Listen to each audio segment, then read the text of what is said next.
tentang pengelolaan hama jagung. Kita mulai. Nah, jagung merupakan salah satu komoditas penting di Indonesia. Jadi jagung ini adalah makanan pokok setelah padi, dan dia juga kemarin pada 2 tahun sebelum ini masuk pada program khusus, yaitu Opsus Pajale. Nanti coba di googling apa itu Opsus Pajale. Nah, faktor pembatas produksi di pertanaman jagung ini adalah salah satunya adalah organisme pengganggu tanaman, yaitu adanya serangan hama. Nah, hama yang menyerang jagung ini perlu kita ketahui untuk mengurangi tingkat serangannya. Nah, siapa saja mereka? Nah, mulai dari satu persatu, kita mulai dari penggerek batang jagung Oestrenia furnacalis. Nah, Oestrenia furnacalis ini punya nama lain yaitu Asian corn borer atau penggerek jagung Asia, karena memang dia endemik ya, atau berpopulasi itu endemik di Asia. Fasenya ini ada telur. Pada stadium telur ini 3-4 hari, kemudian larva 1-6, 17-90 hari, dan pupa 6-9 hari, dan imago 7-11 hari. Total siklus hidupnya 33-54 hari. Pada masa kemarau atau mungkin di daerah tropis seperti kita, Asia kan ada beberapa yang subtropis ya. Di daerah tropis seperti kita itu dia cenderung lebih cepat bereproduksi karena siklus hidupnya lebih pendek, yaitu sekitar 33-40 hari. Nah, untuk yang lebih dingin atau subtropis itu memang lebih panjang begitu. Nah, untuk gejalanya seperti ini, ada gambarnya di sini. Jadi dia itu ada lubang-lubang kecil pada daun, kemudian karena dia itu penggerek, berarti dia makannya berada di dalam jaringan tanaman, yaitu pada batang. Nah, sehingga mengakibatkan batang itu rapuh, mudah dipatah atau mudah dicabut begitu. Kemudian ada bekas-bekas tangsel yang patah ini, seperti ini ya, perindilan-perindilan. Dan Oestrenia furnacalis ini menyukai masa-masa medium. Jadi dia masa-masa medium dari fase pertengahan sampai fase bertongkol, karena dia juga sangat menyukai tongkol jagung dan juga menyukai bunga jantan yang bagian pucuknya. Ya, pucuk berarti jauh dari pangkal ya. Pucuk itu di atas. Ya, Oke, penggerek batang jagung Oestrenia furnacalis ini punya predator ya. Dia punya pemangsa alami, yaitu ada Micraspis ya. Micraspis itu si kumbang helm, tapi ukurannya lebih besar ya. Beberapa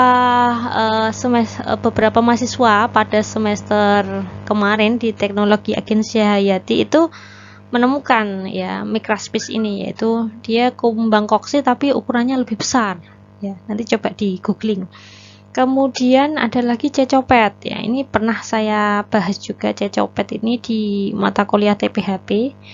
Nah, dia itu serangga pemangsa yang punya capit besar ya. Nanti coba di googling juga. Kemudian ada laba-laba dari familia Argobidae dan Oxyopidae dan Theridae ya.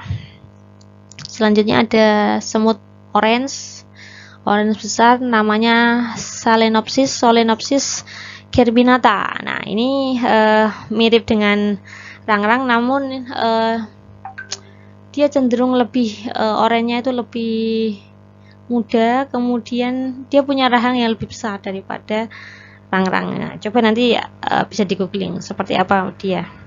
Kemudian untuk Agensia Hayati ada Bevaria bassiana, Metarhizium anisople, Bacillus thuringiensis, dan parasitoidnya Trichogramma evanescens. Ini sudah sering saya bahas, yang dulu pernah kita jadikan salah satu soal di ujian tulis di teknologi Agensia Hayati. Oke, kemudian kita juga bisa mencegah ya terjadinya kasus penggeret batang jagung ya untuk lebih tinggi lagi. Jadi bisa menekan populasinya dengan cara apa?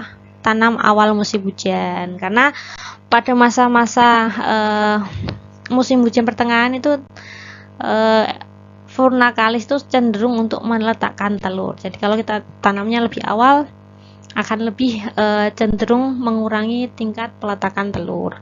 Kemudian pemangkasan bunga jantan ya di bagian pucuknya ya. Bagian pucuknya dikurangi sekitar 4 ruas ya. Nanti dia akan cenderung malu karena dia suka pada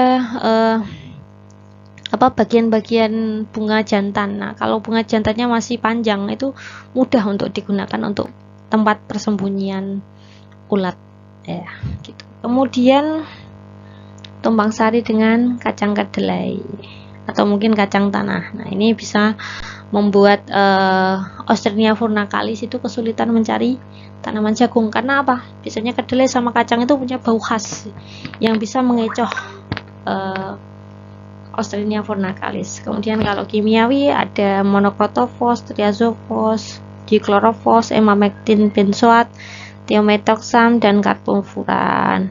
Emamectin ini sebenarnya adalah berasal dari fermentasi bakteri, namun di sini ada formulasi yang dicampur dengan benzoat. Gitu. Kemudian ada carbonfuran, ini adalah merek bahan aktif yang cukup terkenal dan punya merek dagang yang banyak di pasaran itu. Contohnya ada Carbonfuran, Megafur, Permadan, dan lain-lain. Nanti coba di googling Carbonfuran itu seperti apa. Oke, kemudian lanjut lagi ada hama kutu daun Apis amidis ya, Apis maidis. Nah, ini cukup terkenal ya, dia bereproduksi dengan cara partenogenesis atau tanpa kawin ya. Jadi betina ini kalau dia sudah dewasa kemudian kondisinya tidak memungkinkan, tidak usah kawin, bisa punya keturunan.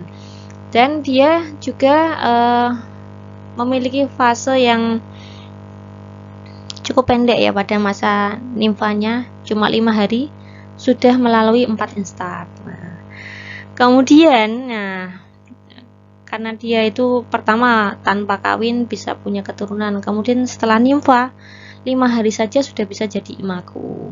Makanya kadang-kadang keturunannya tuh cepat sekali bertambah atau cepat sekali bertambah banyak pada satu kumpulan rumpun tanaman jagung. Kemudian masa imago cukup panjang, 14 hari ya. Dia tidak punya fase telur. Kenapa? Karena terjadi penetasan anak atau penetasan telur tuh sebenarnya di dalam perut induknya. Jadi seolah-olah seperti melahirkan, padahal mereka sebenarnya bertelur tapi menetasnya di dalam tubuh. Kemudian dia punya feses ya, feses seperti madu ya, makanya disebut dengan honeydew. Ini biasanya manis dan lengket. Nah, apa yang terjadi bila manis dan lengket? Ternyata ini bisa digunakan sebagai tempat hidup atau media hidup dari jamur Capnodium sp yang biasa disebut dengan embun jelaga. Embun jelaga ini mengakibatkan daun permukaannya itu menjadi hitam dan kotor. Pernah lihat ya? Nanti coba di googling atau dipelajari lebih dalam. Kemudian untuk parasitoid ada Lysiplepus mirzai dari Braconid, ini dari Hymenoptera, bangsa bangsa lebah-lebahan atau tawon-tawonan. Kemudian untuk predator ada kumbang Helm coccinella, ada Micraspis. Nah, untuk kultur teknisnya bisa menggunakan polikultur, tumpang kultur, dan tumpang sari gitu ya. Jadi terus secara kimiawi ada emamectin, abamectin, dan thiometoxam. Kemudian selanjutnya ada belalang kembara atau Locusta migratoria. Ya, ini untuk beberapa tahun ini ya, sekitar beberapa tahun ini tidak ada kasus serius terhadap belalang kembara. Namun harus jangan dianggap enteng, karena beberapa masa itu kadang-kadang terjadi serangan yang cukup hebat. Ya, jadi ada kejadian yang cukup meresahkan, yaitu di tahun 98 dan pertengahan 2000-an ya. 98 itu di Lampung dan 2000-an itu di Sulawesi. Ada ledakan Locusta migratoria. Nah, Locusta migratoria ini biasanya ledakannya itu terjadi pada musim hujan. Namun sebelumnya itu terdapat masa kemarau yang panjang. Nah, ini harus hati-hati. Kalau yang seperti ini biasanya nanti akan muncul ledakan Locusta migratoria. Kemudian masa nimfa itu 38 hari dengan 5 instar dan lama hidupnya 11 sampai 40 hari. Nah, untuk masa-masa biasa atau keadaan umum biasa, mereka itu soliter. Hidupnya tidak berkelompok begitu, tidak berbahaya, jadi makan ya sedikit-sedikit itu. Tapi kadang-kadang kalau masa-masa tertentu, jadi ada kemarau panjang, kemudian ada musim hujan yang curah hujannya tinggi, mereka tiba-tiba gregarius. Nah, untuk beberapa tahun belakangan ini, untuk 2019 dan 2020, Locusta migratoria mempunyai tren gregarius, namun tidak begitu banyak koloninya. Untuk dalam satu kumpulan populasinya tidak begitu banyak, namun sudah memiliki tren untuk gregarius untuk beberapa masa ini, karena di tahun 2019 itu masa kemaraunya cukup panjang walaupun belum begitu ekstrim gitu.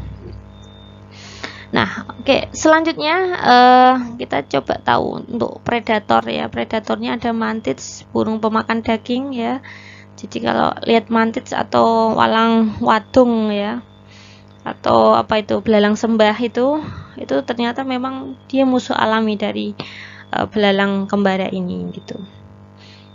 Untuk burung-burungan pemakan daging seperti ada burung elang atau mungkin burung hantu atau mungkin burung endemik Jawa lainnya, itu dulu banyak di Jawa. Nah, sekarang mulai berkurang. Mungkin ada stigma dari masyarakat tentang mistis atau mungkin ditembak oleh pemburu. Nah, itu dikhawatirkan juga terjadi ketidakseimbangan alam dan berakibat Locusta migratoria terjadi percepatan pertumbuhan populasi gitu.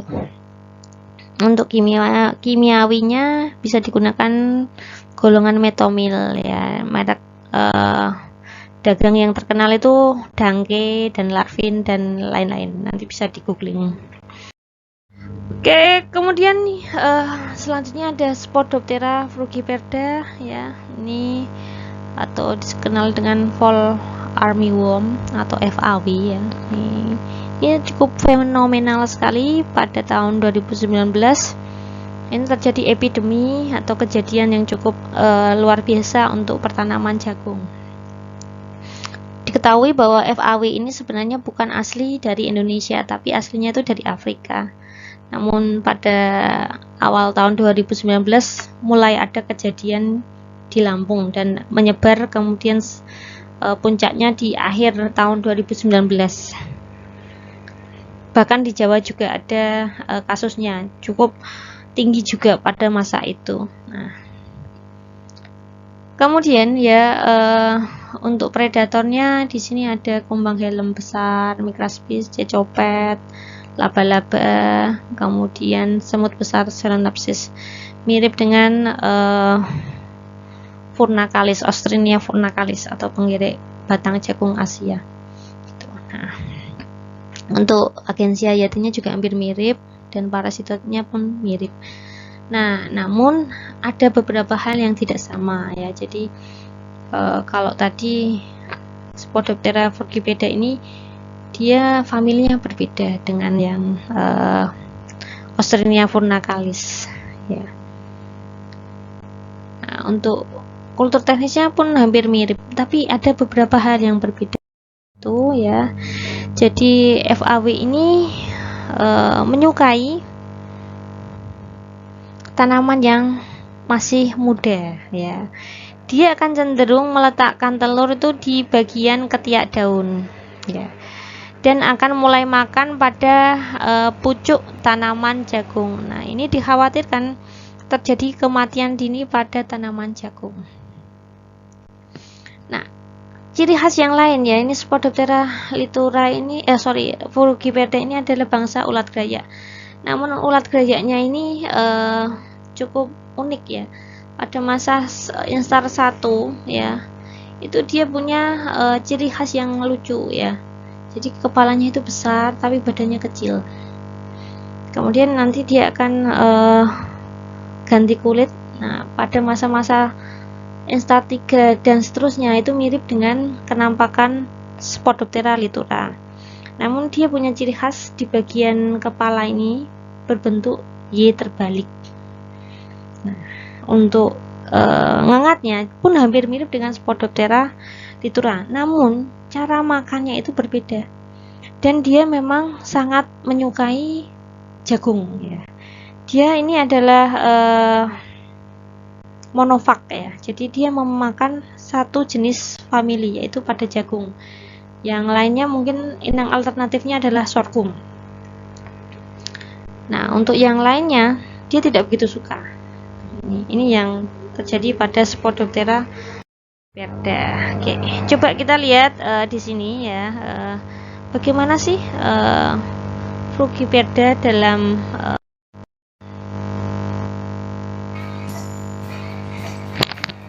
Selamat datang dalam program pengenalan ulat gerayak Spodoptera Frugiperda. Pada program kali ini kita akan belajar tentang siklus hidup ulat gerayak Spodoptera Frugiperda. Tahukah Anda bagaimana siklus hidup Spodoptera Frugiperda di lapangan? Ketika ngengat-ngengat tersebut terbang, maka pada saat meletakkan telur, ngengat-ngengat tersebut akan cenderung meletakkan telur pada tanaman jagung yang masih muda. Ketika menemukan tanaman jagung yang muda, telur dapat diletakkan pada bagian atas atau pada bagian bawah, di mana satu kelompok telur itu berkisar antara 100 hingga 200 butir telur. Umur telur ini berkisar 2-3 hari. Setelah telur menetas, maka telur akan berubah menjadi ulat-ulat kecil dan akan menyebar kepada tanaman jagung yang lain. Setelah itu, si ulat akan mengalami ganti kulit atau pergantian instar sebanyak 6 kali dengan masa larva 12 hingga 17 hari. Setelah itu, larva akan menjadi pupa, dan pupa ini berada di dalam tanah. Masa pupa berkisar antara 5 hingga 12 hari. Setelah itu, pupa akan berganti menjadi ungat atau imago. Dan ungat ini akan terbang kembali dan mencari tanaman jagung untuk kembali meletakkan telur, di mana masa imago ini berkisar antara 3 hingga 10 hari. Terima kasih, selamat belajar.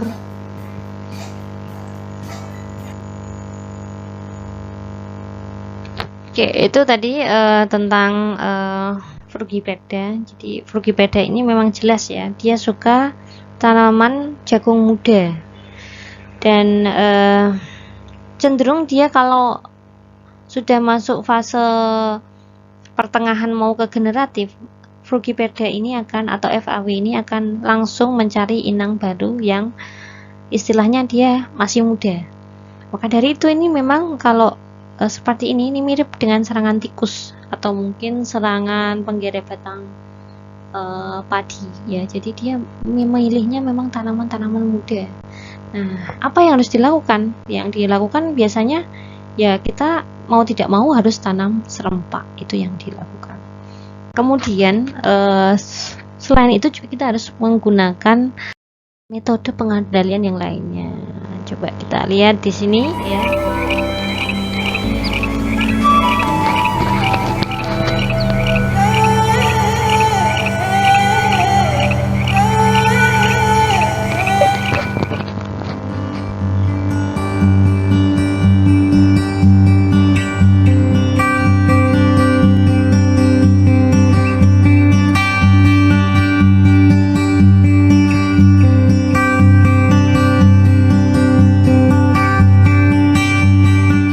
Fall armyworm, Spodoptera fugipeda, is a devastating pest of maize crop. This pest is recently being introduced in India and causing huge losses to maize crop. Fall armyworm is a native pest of South America. It's been introduced into Africa a couple of years back, started threatening the food security of African countries. This pest was identified in India, in Karnataka state, in the month of May 2018. Since then, it started appearing in many places. This Kharif season, this pest is found in thousands and thousands of acres of maize crop in South India. Fall armyworm has a life cycle of 30 days. The adult moth can travel about 100 kilometers in a single flight. An adult female moth can lay about 1000 eggs in a life cycle. Even though there are chemicals recommended to control this pest, but the experiences in South American countries says that this pest has a capacity to develop resistance quickly against any pesticide which is being used. Even though maize crop is a preferred host of fall armyworm, it can also affect more than 80 crops. The Indian Council of Agricultural Research had already released a pest alert on fall armyworm.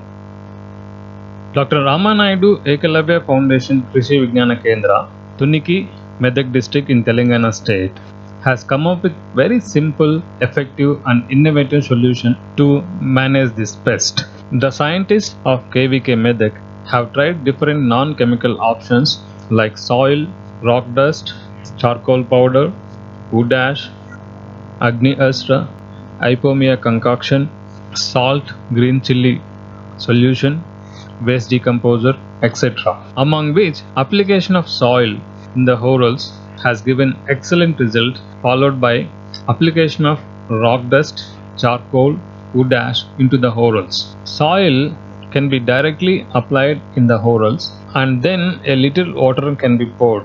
If it is raining, no need to pour water. The other method of application of soil, we can make a thick slurry of soil and it can be poured into the whorls. The next day after application, the activity of the larvae ceases. There were no frost material or excreta found in the whorls. The larvae slowly stops feeding and it will starve and it will die in next 3 or 4 days time. Meanwhile, the affected whorls will recover fast and they can emerge quickly. The youngest leaf will be fresh and healthy. This non-chemical, eco-friendly, simple method of managing fall armyworm gives multiple benefits. It is very cheap and economical for the small and marginal farmers. It will conserve the natural enemy populations in our ecosystems. We can avoid the use of poisonous chemical substances. Oke, itu tadi tentang bagaimana pengendaliannya. Jadi di India itu ada beberapa peneliti ya, tadi Dr.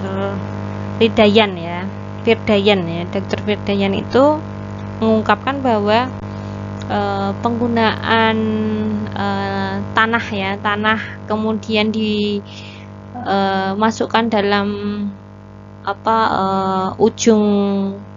ujung daun ya. Jadi ada lipatan ujung daun itu dimasukkan tanah kemudian diberi air, itu ternyata bisa mengurangi tingkat ganti kulit ya. Jadi bisa menekan atau menggagalkan ganti kulit dari si FAW itu atau Frugiperda.